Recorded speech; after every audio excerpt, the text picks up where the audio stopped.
국토부가 장기주거 종합계획 수정안을 발표하면서 후분양제 도입 카드를 꺼내들었습니다.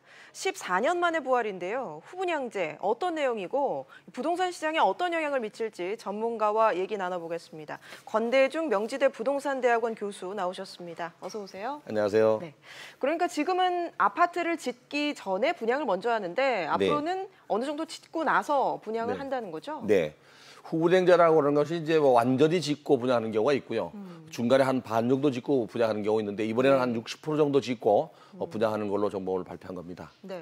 정부가 이런 후분양 카드를 꺼낸 이유 뭐라고 보십니까? 우선은 뭐 화성동탄 2지구가 그 부실공사로 문제가 많았죠. 분양주택이 이제 철근을 뭐 제대로 넣지 않고 이런 문제가 발생해서 꺼낸 게 첫 번째고요. 두 번째는 이제 선분양의 단점 중에 하나가 바로 이제 분양권 전매입니다. 이런 분양권 전매 시장을 이제 없애기 위해서 후분양제로 돌아선 것 같습니다. 그러면서도 이제 주택 시장의 공급량이 이제는 어느 정도 많이 됐고 자가주택 보유율도 2017년도 기준으로 이미 61.1%나 됩니다. 그래서 이제 주택도 많이 공급이 됐기 때문에 시장의 변화를 이제 감지하고 아마 방향을 선회하는 거 아닌가 그런 생각이 듭니다. 네, 2022년까지 공공분양의 70%를 이제 후분양제로 하겠다는 건데 당장 내년부터 후분양이 적용되는 아파트 어디가 있을까요? 이게 그 시흥 장현지구하고 춘천 우두지구가 일단 1,400세대가 일단 분양하는 1,400세대가 후분양제로 적용이 됩니다. LH 한국 토지주택공사가 분양하는 첫 번째 아파트입니다. 여기는 이제 그 한 60% 정도 짓고 분양하는 걸로 지금 계획을 잡고 있습니다. 60% 정도요? 네. 그 말씀하신 그 60% 그러니까 분양이 들어가는 시점이 공사가 60% 정도 진행된 다음에 분양을 시작한다고 했는데 기준을 그렇게 잡은 이유가 있습니까? 사실은 그 건물을 짓는 과정은 토지를 매입하는 단계부터 인허가를 내고 그다음에 사업 승인을 받고 건축 허가 받고 이 많거든요. 여기서 말하는 그 60%는 건물을 착공한 이후에 60%입니다. 그러니까 뼈대가 다 올라간 상태죠. 그리고 이제 창호나 또는 뭐 기타 공사가 진행되는 단계인데요. 50% 정도면은 뼈대가 다 올라갔다고 봅니다. 근데 그 이후에 분양하는 이유는 일단 그 철근이라든지 이런 그 부실공사를 방지하기 위해서 건물이 단단히 올라갔는지 이걸 확인하고 분양받게 하는 그거는 이유인 것 같습니다.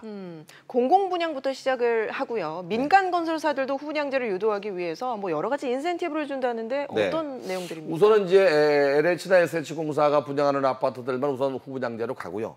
민간 아파트는 이제 점진적으로 이제 확대해서 적용하겠다고 하는데 우선 후분양제로 하게 되면은 택지를 공급받아야 되잖아요. 그래서 만약에 후분양제로 그 먼저 이렇게 사업을 진행하는 기업체들에게는 택지를 우선 공급하는 우선 공급의 그 특혜를 주고요. 그다음에 이제 택지를 공급하더라도 택지비를 납부해야 되거든요. 상당히 많은 돈입니다. 이게 계약금부터 대금을 완전히 납부해야만 토지 사용 승낙을 주는데 이 그 납부되는 금액을 거치식으로 장기적으로 분할해서 납부할 수 있도록 특혜를 주고요.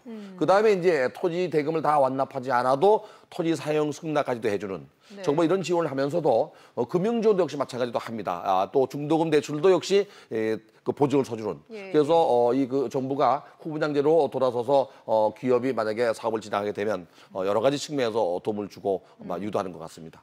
그런데 이게 후분양제가 민간 건설사의 경우는 강제가 아니잖아요. 네, 아닙니다. 그래서 이게 인센티브가 충분히 건설사 입장에서 매력적이어야 할 텐데 어떻게 보십니까? 우선 주택 시장의 환경에 따라 달라집니다. 주택 시장이 좋을 때에는 뭐 FF도 잘 되고 자금 조달이 잘 되니까 안 할 수도 있고요.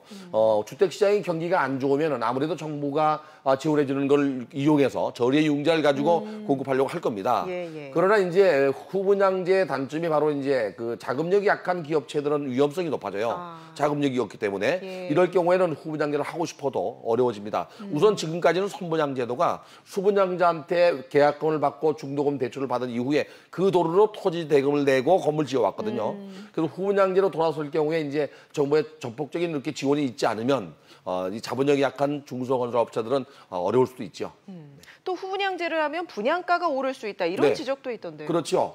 선분양제도는 조금 전에 말씀드린 대로 이제 수분양자한테 돈을 받아서 건물 짓기 때문에 원금대로 지을 수가 있습니다. 그리고 이제 후분양제로 갈 때에는 기업자가 먼저 돈을 투자하죠.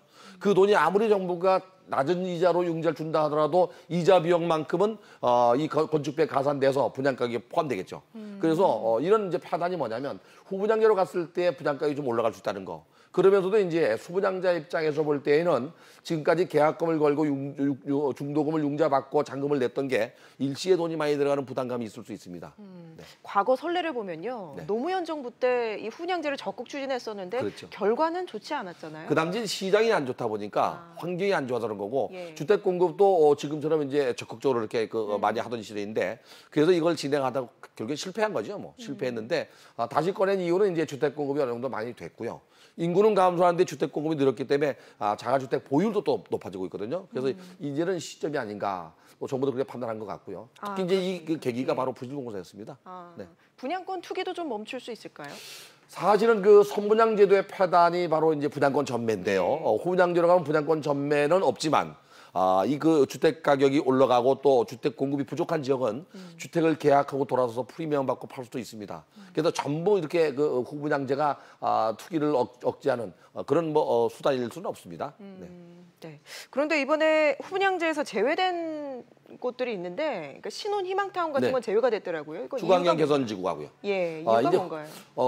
신혼부부 희망타운 15만 가구를 공급하겠다고 정부가 발표한 주택은 이미 저가로 융자를 주면서 분양하는 거거든요. 예. 일반 시중에 한 85% 정도 가격을 공급하고 특히 공급하는 기관이 바로 LH 한국토주택공사가 하기 때문에 그렇게 적용 안 하는 것 같고요.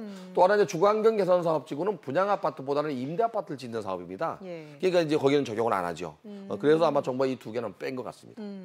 후분양제와 함께 그 어제 나온 정부 계획 중에 눈에 띄는 게 임대 등록 의무화가 있더라고요. 네.